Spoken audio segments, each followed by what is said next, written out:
No one's with me. Just got one person, and that's Luke. He's the only one that seems to care anymore. And you know what? If Luke hadn't traveled with him, you wouldn't have the book of Acts. We wouldn't know what Paul did. So Luke traveled with him and stuck to his side the whole time.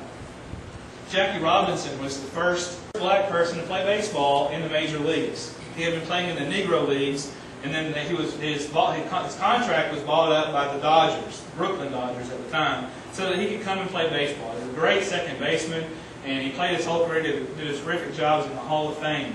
But he had a horrible time, because this was right in the middle of the time whenever racism was at its worst and the claws were out, and just because the man was born of a different color. See? Just because of his color. He hadn't done anything to anyone. He had good character. But people would constantly say mean things to him and attempt to try to kill him, and they would constantly give him death threats. Just all these things were happening. One day, he was at second base, and he went down to make a routine play at second base, and he made an error. And I mean, that happens to all of us. It doesn't matter how great you are. You can make a simple mistake. He made a simple mistake, and when he did, all of the hometown fans started booing him. Boo! And the man had been playing the entire year, never made one error. But that was the heat he was feeling. And when that happened at that moment, he just put his head down, he put his hands in his gloves, and just stood there. He didn't know what to do. He's just standing there at second base wondering, what do I do wrong? How can I fix this? When out of nowhere, the shortstop, Pee Wee Reese, comes over. A little short white guy, puts his arm around him in front of thousands of fans. He says, "This is going to be all right, Jackie. You play good all the time. Don't worry about it." And that moment began to change the way Jackie's career went. Because at that point, he had one person who would encourage him. There were millions of people shouting. There were thousands in the stands yelling at him. There were people mailing him things in the mail saying, "I want to kill you." But one person brought him encouragement, and he kept going throughout the rest of his career to become a Hall of Fame baseball player and to open the doors for people who had been shunned just because they were born with a certain color skin. Not their choice, right? Not their choice. So what does it mean to us to be refreshed? Number two, what does it mean to us to be refreshed? To give a fresh spirit or vigor, to renew, to revive, to reinvigorate, to get a second wind or a cooling and gentle breeze. See, Acts chapter 2, and Jesus promised him the Holy Spirit was going to come, and then the Holy Spirit came in Acts chapter 2, and what's one of the things that was described as? A rushing mighty wind, wasn't it? See, you could have a tangible, they had a way of knowing they were being refreshed because they could feel it. They could feel the effect of the Holy Spirit coming. Some of you this morning could feel the effect of the Holy Spirit in your life. Perhaps you didn't feel a wind. Maybe you did. I don't know what you felt. But I know that the Holy Spirit brings that, and sometimes He gives us what we call a second wind. Has anybody ever been a jogger, a marathon runner, a racer, or anything like that? You know what I'm talking about? Anybody? Okay. So if you've ever done that before, when you're jogging, after you've been doing it for a while, you're going to come to this place that they call the wall. Okay? You say you hit the wall. That means that your body feels like it's just about to crash. You just as much want to just fall down. But they tell you that if you keep pushing through that, you're going to get greater endurance for the next time. And that's called your second wind. In the same way with the Holy Spirit, you've been doing something for Jesus, you've been serving Him, you've been loving Him, and then you just start feeling tired. And you know what we want to do? We just want to just quit. We say we're burned out. Right? That's the terminology that we would use nowadays, like a candle being burned out. But what does God tell us to do? Go through it, right? And then how do we get through it? Because someone else comes and brings us that refreshing. That someone else brings us an encouraging word. And they build us up and say, "Hey, you're right, I can keep going." You guys don't understand so many times different people have said something to me simple or sent me an email. You know, "Pastor, I'm so glad you're here. You're speaking to our lives. You're touching me. You're making a difference in my life." If I don't hear that, I'm not saying I need to hear it every second, but if I don't hear that occasionally, Satan talks to me all the time. I'm not telling you I'm crazy and have voices in my head, but it's the reality is that I can always hear something negative. We're filming the video clips yesterday, and I would preview it and go, "That's the dumbest thing. I look ridiculous." I'm not because I'm trying to look ridiculous, but because I feel like I look ridiculous on film. And I'm like, why would anyone want to see this on video? You understand? Satan's always telling you those negative things. He's coming at you with those negative questions in your mind, trying to destroy you. And someone else can come over in just a second and say, "You know what? John, you did a great job this morning. Thank you so much. Thank you so much. You did a terrific job." And I go over and shake hands with all the people who are playing instruments and singing.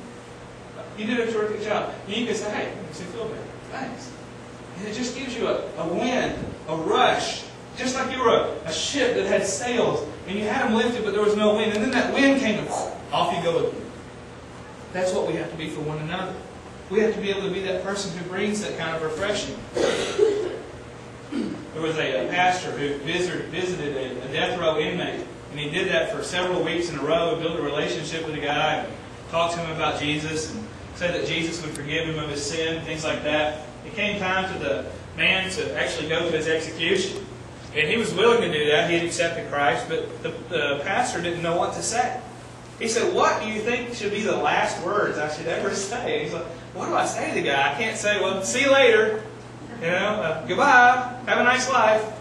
What do you say to the guy? So he fumbled and he thought, just like I get sometimes, get a little nervous and fumbly, and he didn't know what to say to the guy. And as he got up there and they strapped the man into the thing, and he had prayed for him, and he thought, what's the last thing I'm going to say to him? He couldn't think of anything good to say. And he goes, more power to you. Sometimes that's not the way to encourage one another, is it? It doesn't bring much refreshing, but he was trying, He was making an effort to try to speak to that guy, try to help that guy. You know what? There's times in our life when we physically have to get rest. The Word calls for that. 1 day out of 7, we're supposed to just chill. Right? We're just supposed to rest. Now, we can't get so legalistic. We're like, I can't drive more than 1 mile or walk more than... I mean, that was what the Pharisees did. I can only go this many steps, and I can only pick this much corn, and that's legalistic. Instead, we say, how can we get rest? One way that we get rest is coming and being in the presence of God. Right? We come and, I don't know, that I feel more relaxed, and then when I go home in the afternoon, I just want to take a nap. Do you feel that way? Anybody feel that way on Sunday afternoon? You just want to... And it's the best nap, the best rest you probably got all week.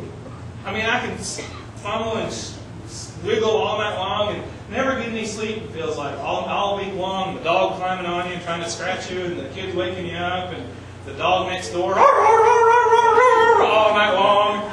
Literally. Right, Dustin? I don't know. After a while, you're just like, I can't. But you know what? When you get tied home, up at your house, church and worshiping the Lord, you go home, you just feel like you can rest easy.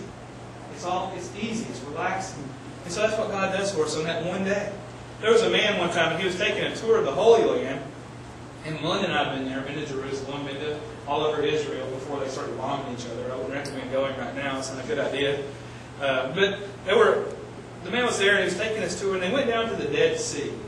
And as they were walking along the edge of the Dead Sea, there's some parts along the Dead Sea that are really flat and easy to get into. But there's other areas that are real rocky. Well, it's really salt rock. But it's really rocky-like and slippery. There we go, that's the word. Slippery. And he was walking on, and he slipped on that salt rock, and when he did, boom, he went straight into the Dead Sea. And he was fully clothed, not prepared to swim in the Dead Sea, and he began just thrashing in the water. Oh! And as he's thrashing in the water, he began to sink. And the tour guide is yelling at him from the side. He says, "Stop struggling!" And the guy's like, "Oh, I mean, you think you're dying, you just fell in the pool like I did." You're like, "Ah!" And the guy's saying, "Stop struggling!" And finally he hears the tour guide's voice, and he's like, "What?" He said, "Stop thrashing! Just relax." That doesn't make any sense now, does it? Don't you think you'd want to keep swimming? See, he's in the Dead Sea. The salt content in the Dead Sea is so high that you float. No one can sink unless you're thrashing around. He was forcing himself to die. And you know what we do? We get to that time when we're thrashing 6 days a week, and we don't want to take one day and just rest. Just relax. And just rest in the Lord, because He'll bring that rest to us, and then He will support us, and He will lift us up, and He will encourage us. See, like I said, even God rested. Exodus chapter 31 says, "It's a sign forever between me and the people of Israel that 6 days the Lord made heaven and earth. And on the 7th day He rested and was refreshed." He rested and even the Lord was refreshed. He understood Himself. He did it Himself so that we would follow His pattern. How can we be refreshed? Think of it like you're in a hot, stuffy room. Those of you who were here on Easter can remember that really well. That was probably the hottest Easter I'd ever experienced, and we had the air conditioner went out. It wasn't very cool in here at all. Hot, stuffy room.